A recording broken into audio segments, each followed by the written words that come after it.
योगों में एक ही वेद के 4 विभाग किए हैं। हे मुनि, मेरे पुत्र कृष्ण देवापयन के अनंतर आगामी द्वापर युग में द्रोण पुत्र अश्वत्थामा वेदव्यास होंगे। ओम, यह अविनाशी एकाक्षर ही ब्रह्म है। यह बृहत और व्यापक है, इसीलिए ब्रह्म कहलाता है। भ्रुलोक, भुवरलोक और स्वरलोक ये तीनों प्रणव रूप ब्रह्म में ही स्थित हैं तथा प्रणव ही त्रक, यजुः, साम और अथर्व रूप है। अतः उस ओंकार रूप ब्रह्म को नमस्कार है, जो संसार के उत्पत्ति और प्रलय का कारण कहलाता है तथा महतत्व से भी परम सूक्ष्म है। उस ओंकार रूप ब्रह्म को नमस्कार है, जो अगाध, अपार और अक्षय है, संसार को मोहित करने वाले तमोगुण का आश्रय है तथा प्रकाशमय सत्व गुण और प्रवृत्ति रूप रजोगुण के द्वारा पुरुषों के भोग और मोक्ष रूप परम पुरुषार्थ का हेतु है, जो सांख्य ज्ञानियों की परम निष्ठा है, शम दमशालियों का गंतव्य स्थान है, जो अव्यक्त और अविनाशी हैं तथा जो सक्रिय ब्रह्म होकर भी सदा रहने वाले हैं, जो स्वयंभू, प्रधान और अंतर्यामी कहलाते हैं तथा जो अविभाग, दीप्तमान, अक्षय और अनेक रूप हैं और जो परमात्म स्वरूप भगवान वासुदेव का ही रूप प्रतीक है। उस ओंकार रूप पर ब्रह्म को सर्वदा बारंबार नमस्कार है। यह ओंकार रूप ब्रह्म अभिन्न होकर भी अकार, उकार और मकार रूप से 3 भेदों वाला है। यह समस्त भेदों में अभिन्न रूप से स्थित है, तथापि भेद बुद्धि से भिन्न भिन्न प्रतीत होता है। वह सर्वात्मा शृंगमय, साममय और यजुर्मय है तथा त्रग, यजुः, साम का सार रूप वह ओंकार ही सब शरीरधारियों का आत्मा है। वह वेदमय है, वही ऋग वेदादि रूप से भिन्न हो जाता है और वही अपने वेद रूप को नाना शाखाओं में विभक्त करता है तथा वह असंग भगवान ही समस्त शाखाओं का रचयिता और उनका ज्ञान स्वरूप है। इस प्रकार श्री विष्णु पुराण के 3 अंश में 3 अध्याय संपूर्ण हुआ। जय श्री हरि। श्री विष्णु पुराण 4 अध्याय, ऋग्वेद की शाखाओं का विस्तार। श्री पराशर जी बोले, सृष्टि के आदि में ईश्वर से आविर्भूत वेद त्रक, यजुः आदि 4 पादों से युक्त और 1 लक्ष्य मंत्र वाला था। उसी से समस्त कामनाओं को देने वाले अग्निहोत्र आदि 10 प्रकार के यज्ञों का प्रचार हुआ। तदंतर 28वें द्वापर युग में मेरे पुत्र कृष्ण देवापयन ने इस चतुष्पाद युक्त एक ही वेद के 4 भाग किए। परम बुद्धिमान वेद व्यास जी ने उनका जिस प्रकार विभाग किया है, ठीक उसी प्रकार अन्य नए वेद व्यासों ने तथा मैंने भी पहले किया था। अतः हे द्विज, समस्त चतुर्युगों में इन्हीं शाखा भेदों से वेद का पाठ होता है, ऐसा जानो। भगवान कृष्ण द्वैपायन को तुम साक्षात नारायण ही समझो, क्योंकि हे मैत्रेय, संसार में नारायण के अतिरिक्त और कौन महाभारत का रचयिता हो सकता है। हे मैत्रेय, द्वापर युग में मेरे पुत्र महात्मा कृष्ण द्वैपायन ने जिस प्रकार वेदों का विभाग किया था, वह यथावत सुनो। जब भगवान ब्रह्मा जी की प्रेरणा से व्यास जी ने वेदों का विभाग करने का उपक्रम किया, तो उन्होंने वेद का अंत तक अध्ययन करने में समर्थ 4 ऋषियों को शिष्य बनाया। उनमें से उन महामुनि ने पैल को ऋग्वेद, वैशंपायन को यजुर्वेद और जैमिनी को सामवेद पढ़ाया तथा उन मतिमान व्यास जी का सुमंतु नामक शिष्य अथर्ववेद का ज्ञाता हुआ। इनके सिवा सूत जातीय महाबुद्धिमान रोमहर्षण जी को महामुनि व्यास जी ने अपने इतिहास और पुराण के विद्यार्थी रूप से ग्रहण किया। पूर्व काल में यजुर्वेद एक ही था, उसके उन्होंने 4 विभाग किए। अतः उसमें चातुर्होत्र की प्रवृत्ति हुई और इस चातुर्होत्र विधि से ही उन्होंने यज्ञ अनुष्ठान की व्यवस्था की।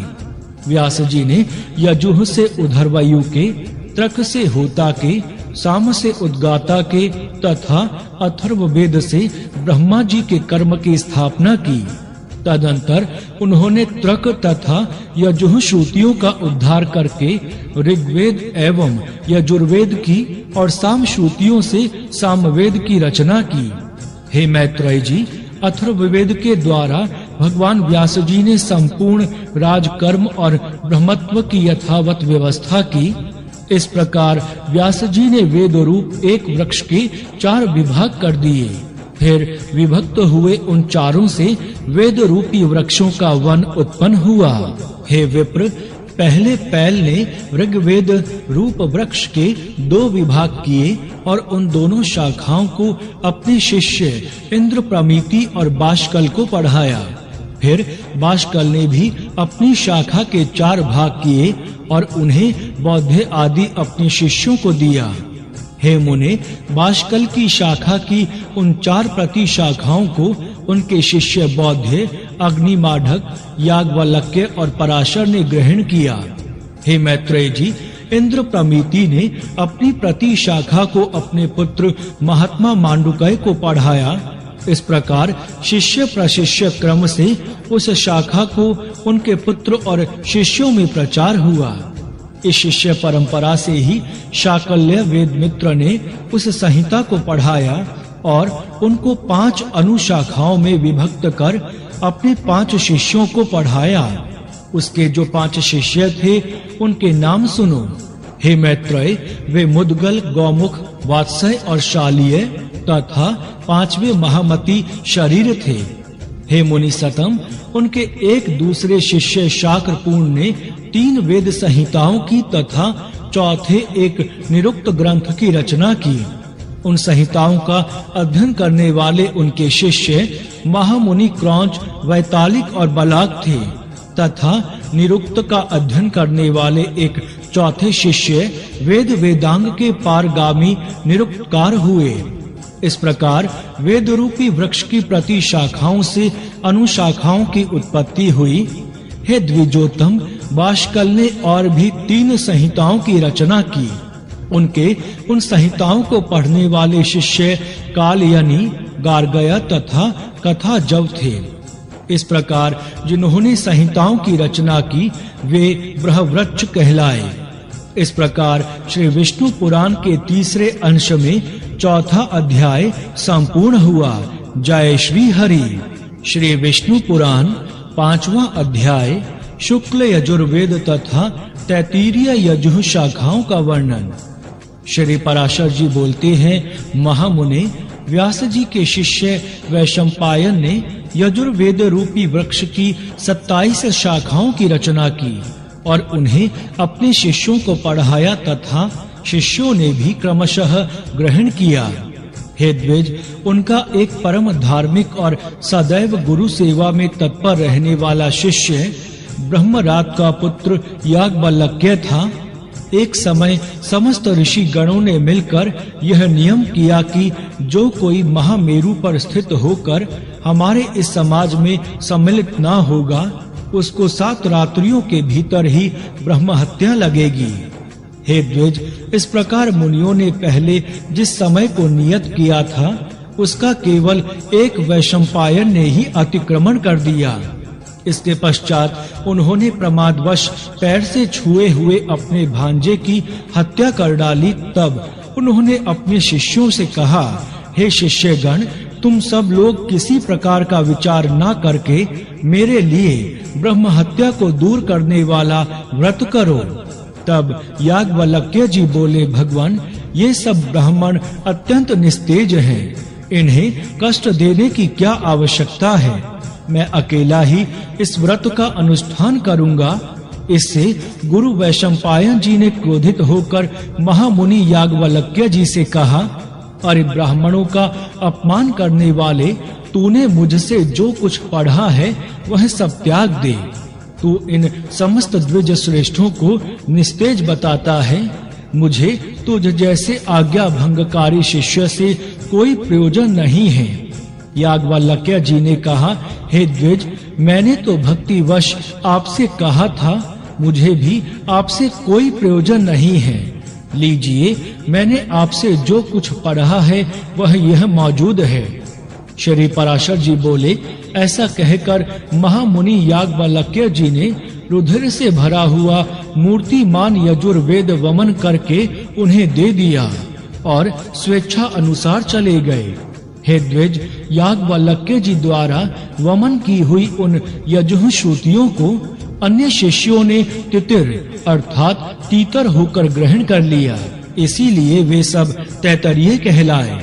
हे मुनि सतम, जिन विप्रगण ने गुरु की प्रेरणा से ब्रह्म हत्या विनाशक व्रत का अनुष्ठान किया था, वे सब व्रताचरण के कारण यजुः शाखाध्यायी चरकार्धव्य हुए। तदंतर याज्ञवल्क्य ने भी यजुर्वेद की प्राप्ति की इच्छा से प्राणों का संयम कर संयत चित्त से सूर्य भगवान की स्तुति की। याज्ञवल्क्य जी बोले, अतुलित तेजस्वी मुक्ति के द्वार स्वरूप तथा वेद त्रय रूप तेज से संपन्न एवं त्रक यजुः तथा साम स्वरूप सविता देव को नमस्कार है।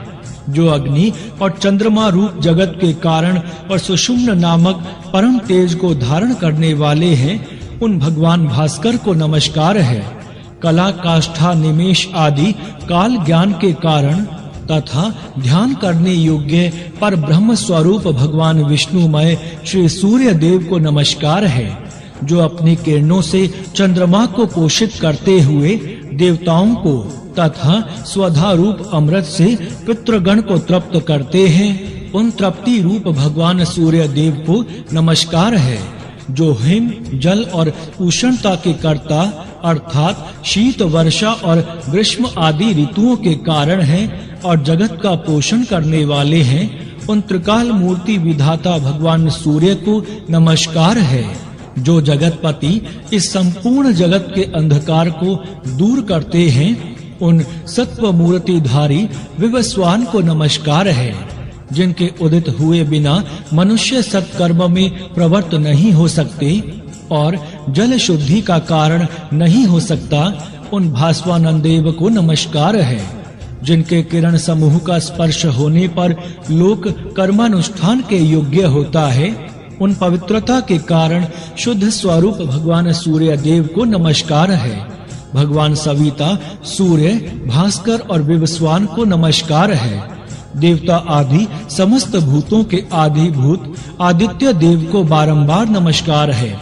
जिनका तेजोमय रथ है, प्रज्ञा रूप ध्वजाएं हैं, जिन्हें छंदोमय अमर अश्वगण वहन करते हैं तथा जो त्रिभुवन को प्रकाशित करने वाले नेत्र रूप हैं, उन सूर्य देव को मैं नमस्कार करता हूँ। श्री पराशर जी बोले, उनके इस प्रकार स्तुति करने पर भगवान सूर्य अश्व रूप से प्रकट होकर बोले, तुम अपना अभिष्ट वर मांगो। तब याज्ञवल्क्य जी ने उन्हें प्रणाम करके कहा, आप मुझे उन यजुः श्रुतियों का उपदेश कीजिए जिन्हें मेरे गुरुजी भी न जानते हों। उनके ऐसा कहने पर भगवान सूर्य ने उन्हें अयातयाम नामक यजुः श्रुतियों का उपदेश दिया, जिन्हें उनके गुरु वंशपायन जी भी नहीं जानते थे। हे द्विजोतम, उन श्रुतियों को जिन ब्राह्मणों ने पढ़ा, वे वाजी नाम से विख्यात हुए, क्योंकि उनका उपदेश करते समय सूर्य भी अश्वरूप हो गए। हे महाभाग, उन वाजी श्रुतियों की काणव आदि 15 शाखाएं हैं। वे सब शाखाएं महर्षि याज्ञवल्क्य की प्रवर्त की हुई कही जाती हैं। इस प्रकार श्री विष्णु पुराण के तीसरे अंश में 5वां अध्याय संपूर्ण हुआ। जय श्री हरि। श्री विष्णु पुराण 6ठा अध्याय सामवेद की शाखा 18 पुराण और 14 विद्याओं के विभाग का वर्णन। श्री पराशर जी बोले, हे मैत्रेय जी, जिस क्रम से व्यास जी के शिष्य जैमिनी ने सामवेद की शाखाओं का विभाग किया था, वह मुझसे सुनो। जैमिनी जी का पुत्र सुमंतु था और उनका पुत्र सुकर्मा हुआ। उन दोनों महामती पुत्र पात्रों ने सामवेद की एक एक शाखा का अध्ययन किया। तदंतर सुमंतु के पुत्र सुकर्मा ने अपनी सामवेद संहिता के 1 सहस्त्र शाखा भेद किए और हे द्विजोतम, उन्हें उनके कौशल्य हिरण्य नाभ तथा पौष्पिंजी नामक 2 महाव्रती शिष्यों ने ग्रहण किया। हिरण्य नाभ के 500 शिष्य थे जो उदीच्य सामक कहलाए। इसी प्रकार जिन अन्य द्विजोत्तमों ने इतनी ही संहिताएं हिरण्य नाभ से और ग्रहण की, उन्हें पंडित जन प्राचय सामक कहते हैं। पौष्पिंजी के शिष्य लोकाक्षी, नौधमी, कक्षीवान और लांगली थे। उनके शिष्य प्रशिष्यों ने अपनी अपनी संहिताओं के विभाग करके उन्हें बहुत बढ़ा दिया। महामुनि कृति नामक हिरण्य नाभ के एक और शिष्य ने अपने शिष्यों को सामवेद की 24 संहिताएं पढ़ाई। फिर उन्होंने भी इस सामवेद की शाखाओं द्वारा खूब विस्तार किया। अब मैं अथर्ववेद की संहिताओं के समुच्चय का वर्णन करता हूँ। अथर्ववेद को सर्वप्रथम अमित तेजोमय सुमंतु मुनि ने अपने शिष्य कबंध को पढ़ाया था। फिर कबंध ने उनके 2 भाग कर उन्हें देवदर्श और पथ्य नामक अपने शिष्यों को दे दिया। हे द्विजसतम, देवदर्श के शिष्य मेध, ब्रह्मबली, शौलाक्यानी और पीपल थे। हे द्विज, पथ्य के भी जाबाली, कुमुदादि और शौनक नामक 3 शिष्य थे जिन्होंने संहिताओं का विभाग किया। शौनक जी ने भी अपनी संहिताओं के 2 विभाग करके उनमें से एक वृभु को तथा दूसरी सैंधव नामक अपने शिष्य को दी। सैंधव से पढ़कर मुंजी केश ने अपनी संहिता के पहले 2 और फिर 3 इस प्रकार 5 विभाग किए। नक्षत्र कल्प, वेद कल्प, संहिता कल्प, आंगीर रस कल्प और शांति कल्प उनके रचे हुए ये 5 विकल्प अथर्ववेद संहिताओं में सर्वश्रेष्ठ हैं। तदंतर पुराणार्थ विशारद व्यास जी ने आख्यान, उपाख्यान, गाथा और कल्प शुद्धि के सहित पुराण संहिता की रचना की। रोमहर्षण सूत जी व्यास जी के प्रसिद्ध शिष्य थे। महामती व्यास जी ने उन्हें पुराण संहिता का अध्ययन कराया। उन सूत जी के सुमति, अग्निर्वरचा, मित्रायु, शांसपायन, अकृतवर्ण और सावर्णी ये 6 शिष्य थे। काश्यप गोत्रीय अकृतवर्ण, सावर्णी और शांसपायन ये तीनों संहिता करता है।